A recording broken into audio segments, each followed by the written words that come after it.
45ویں specialised training programme SDP کے تحت Pakistan administrative service PSS کے زیر تربیت افسران اور 12ویں mid career management course MC کے شرکاء نے کراچی پولیس آفس کا دورہ کیا۔ DIG ایڈمن اور دیگر سینئر افسران نے وفد کا استقبال کیا۔ ایڈیشنل IG کراچی جاوید عالم اوڈھو نے افسران کو شہر میں امن و امان کی صورتحال، جرائم کی نوعیت اور پولیس کی حکمت عملی پر تفصیلی بریفنگ دی۔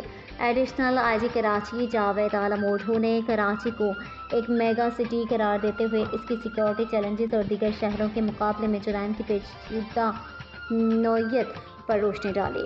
پولیس فورس کی استعداد بڑھانے، ٹیکنالوجی کے استعمال اور اصلاحاتی اقدامات سے متعلق اقدامات بھی اجاگر کیے۔ ایڈیشنل IG کراچی جاوید عالم اوڈھو نے رائل نیوز TV کے چیف رپورٹر کراچی جاوید محمود ارائن سے خصوصی گفتگو کرتے ہوئے کہا کہ اپنے پیشہ ورانہ تجربات اور پولیس سروس نے اپنے سفر سے بھی زیر تربیت افسران کو آگاہ کیا گیا ہے۔